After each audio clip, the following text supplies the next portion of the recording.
Hello အားလုံးပဲမင်္ဂလာပါကျွန်တော်မတွေ့ရလဲကြာပြီ long time no see ဆိုတော့ကျွန်တော်ကရေမွေး review တွေကဂျာထဲမှာမအားနေရတယ်ပေါ့နော်အများကြီးဖြစ်တာလည်းပါတယ်ပေါ့ဆိုတော့ prepare လုပ်ထားရရောရှိပါတယ်ကျွန်တော်လုပ်ဖို့ရှိရဟာလေးပေါ့နော်ကျွန်တော်ထားလိုက်ပါတော့ကျွန်တော်ဒီနေ့unboxing လုပ်ပေးခြင်းနဲ့ရေမွေးရကျွန်တော် Mycin Cravely ရဲ့ကျွန်တော်တို့ Oat Maracuja ဖြစ်ပါတယ်သူကတော့50 ml နဲ့100 ml ဆိုပြီးနှစ်မျိုးလာတယ်ဒီကောင်ကတော့50 ml ပေါ့နော်ဆိုတော့ဘာလို့လဲဆိုတော့ကျွန်တော်တို့ကဒီကောင်ကဥမာရကူဂျာက performance အရင်ကောင်းတယ်long lasting အရင်ဖြစ်တယ်နှစ်ချက်သုံးချက်လောက်ဆွတ်လိုက်တာねပေါ့နော်အဲ့အတွက်ကြောင့်ကျွန်တော်တို့50 ml ကလုံလောက်တယ်ပေါ့နော်အဲ့တော့ကျွန်တော်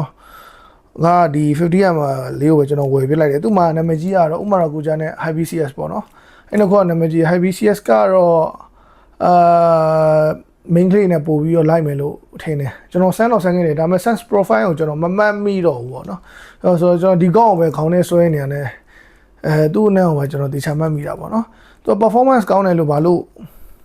ပြောလဲဆိုတော့ကျွန်တော်ဒီကောင်ကတေချာလေးစမ်းပြီးမှဝယ်ခဲ့တဲ့ရေမွေးဖြစ်နေလို့ပါဆိုတော့သူကတော့ Jordi Fernandez ရဲ့ masterpiece ရေမွေးမျိုးစားဖြစ်ပြီးတော့2023မှာထုတ်လုပ်ခဲ့တယ်ပေါ့နော်တော်တော်ရောင်းအားကောင်းတဲ့ထဲလည်းပါတယ်ဗျဆိုတော့သူကတော့ Oat Maracuja ဆိုတဲ့နာမည်အတိုင်းပဲ Oat ရယ် Rose ရယ်ကျွန်တော်တို့ leather ရယ်ဟိုမှာ one spicy ဖြစ်ဖြစ်နွေးနွေးထွေးထွေးလေးပေါင်းထားတဲ့အနက်ဖြစ်ပါတယ်ဆိုတော့ကျွန်တော် unboxing လုပ်လိုက်မယ်ဟုတ်ဒါမသုံးတော့ဘူးဒီတိုင်းဖောက်လို့လည်းရဆို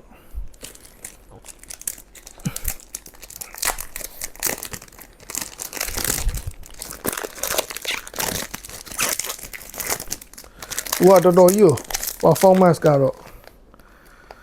တော်တော်ကြီးကိုကောင်းတယ်လို့ပြောလို့ရတဲ့အထဲမှာပါတယ်တစ်ချက်စွတ်နှစ်ချက်စွတ်ဆိုတော့ねတစ်ခန်းလုံးမွေးဆိုတဲ့ရေမွေးတော့ပါတယ်ဒါတော့သူရဲ့ box အနေထားပါဟောဒီလိုလေးဖွင့်ရတော့ဗောနော်ဆိုဒါသူရဲ့အပြင်ခေါ်မှာ Oat Maracuja နောက်ကတော့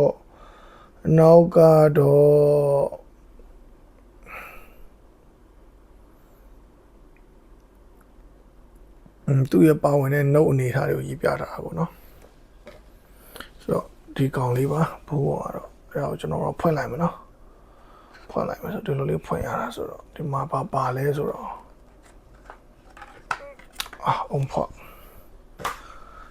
ပါလဲဆိုတော့ဒီကောင်ကတ်လေးပါတယ်အမရေးထားတယ်ဘာရေးထားလဲဆိုတော့ perfume is a living experience leap of fun အောက်ကဟာကြတော့သူကဘောတော့အင်္ဂလိပ်ပေါ့နော်အောက်ကတော့ကျွန်တော်ထင်တယ်သူရေးထားတာဘာစာနဲ့လဲတော့ထားလိုက်ပါတော့ဒါတွေကဆိုတော့ကျွန်တော်ကဒါတော့သူ့အတွင်းထဲက blend လေးပါ is it Oat Maracuja ပါဆိုတော့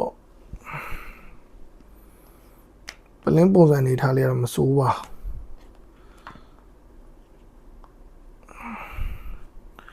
ဒီလိုလေးပေါ့နော်သူရဲ့ plan လေးရတော့ဆိုတော့ plan ပုံစံကတော့ပုံမှန်တိုင်းပါပဲဒါပေမဲ့သူ့ရဲ့အထက်အနှံကျန်းတာပါဆိုတော့ကျွန်တော်တို့ချက်တော့ဖွင့်ကြည့်လိုက်ဒီကောင်လေးပါ is it Oat Maracuja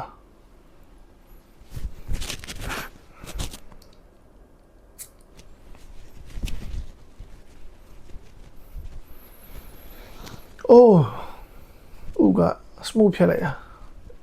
ဘာလို့လဲမသိဘူးကျွန်တော်အဲ့လိုဥတို့ပြီးတော့ဒီဥတို့ rose တို့ရဲ့ combination လှလေးကိုကျွန်တော်ရမ်းကြိုက်နေကျွန်တော်အဲ့ဒါကြောင့်တချို့ကြတော့ဥကိုမခံနိုင်ဘူး maybe matter is အနံဖြစ်တယ်လို့ကိုရနေကြအနံမဟုတ်တာလည်းပါတယ်ပေါ့နော် Asia ဘက်မှာဒီလိုဥအနံနေရမှတုံတန်ရမှမရကြတာဆိုတော့passion fruits Oat leather ကောင်းလိုက်တာ passion ဒီနဲ့ကျွန်တော်ပြောရမယ်ပင်မဲ့ပေါ့နော်ဆိုတော့ပင်မဲ့ဒီနဲ့ဒီ Oat နဲ့ rose နဲ့ one spicy ကိုလုံးဝ combination ကောင်းကောင်းလေးနဲ့ပေါင်းထားတာဒီကောင်ဆိုတော့ကျွန်တော်ဆက်စောက်ဆုံးရင်စမ်းတဲ့အချိန်မှာပဲတော်တော်ကြီးကိုဆွဲလန်းသွားတော့ကျွန်တော်ဝယ်ဖြစ်သွားတယ်ပေါ့နော်အခုမှပဲဝယ်ဖြစ်သွားတဲ့အနေထားဖြစ်တာပေါ့ဆိုတော့တကူရေသုံးမယ်ဆိုရင်တော့50 ml ကတော့လုံလောက်တယ်ဒါပေမဲ့ဒီကန်ခွဲမဲ့ပါညာဆိုတော့ plain ကြီးပဲဝယ်ပေါ့စီကလည်းတိတ်မကွာဘူးဆိုတော့ ဒါတော့ကျွန်တော်ဥမာရာကူဂျာရဲ့ unboxing ပေါ့wood ကို smooth ဖြစ်နဲ့ rose ကို passion fruits နဲ့ပေါင်းတဲ့အနံ့မျိုးကိုကျွန်တော်တို့ကြိုက်တယ်ဆိုရင်တော့ဥမာရာကူဂျာတော့ must buy မယ်အရင်လည်းမိုက်တယ် performance ကလည်းကျွတ်စမွတ်ထားနေတာဆိုတော့နှစ်ချက်စွတ်တစ်ခန်းလုံးမွေးဆိုတဲ့ရင်မွေးထဲမှာဒီကောင်ပါတယ်ဆိုတော့တုံးကျွန်တော်ညွှန်းခဲ့တယ်ဗော long lasting ကောင်းတယ်ဆိုကျွန်တော်အရင်တော့ကျွန်တော်တို့စွတ်တယ်ဆိုနီရှာနီဟာစီဖတ်တို့ဘာတို့ဒါတွေထားပါတော့ဒါတွေကတော့အကောင်းပြီးသားဆို long lasting ဆိုကျွန်တော်ဒီကောင်ကတော့တကယ် ultra လောက်အောင်ကို long lasting ဖြစ်တဲ့ရင်မွေးဖြစ်တယ်ဗောနော်ကျွန်တော်ကလည်းဥနဲ့ rose နဲ့ကြိုက်တော့မှသူက passion fruit နဲ့ fruity ဖြစ်ပေါင်းထားတော့ကျွန်တော်ထောက်ကလုံးဝကြိုက်တာထက်ကိုပူတယ်ဆိုတဲ့အဆင့်ဖြစ်သွားတာပေါ့နော်အဲ့တော့ကျွန်တော်ကဒီ Unmara Guja ကိုကျွန်တော်ဝယ်ဖြစ်သွားတယ်ပေါ့နော်ဆိုတော့ဒါကတော့ Unmara Guja ရဲ့ unboxing video လေးပါဝယ်သင့်လားမဝယ်သင့်ဘူးလားဆိုရင်တော့ Oud Rose ကျွန်တော်လိုပဲ Oud Rose ကြိုက်တယ်ဆိုရင်တော့ Oud Rose fruity ကြိုက်တယ်ဆိုရင်တော့ဝယ်သင့်တယ်ဒါမှမဟုတ် Oud ကိုလုံးဝမခံနိုင်ဘူးဆိုရင်တော့မ try သင့်တာကောင်းတယ်ဒါပေမဲ့ကျွန်တော်တော့ကတော့ Oud Rose ကတော့တော်တော်ကြီးကိုကြိုက်တဲ့ထဲမှာပါတယ်ကျွန်တော်ထဲမှာတခြားရင်ဝေးတွေမှာလည်းmix Bangkok တို့ဘာတွေမှာလည်း contemporary oud တို့ဘာလို့ရှိကျွန်တော် oud ကိုရမ်းကြိုက်နေတာဘယ်လိုဖြစ်လို့လဲမသိဘူးကိုဟာမန်တိုင်းပြန်ကိုက Middle East ကလူလည်းမဟုတ်ဘူးဒါမဲ့လည်း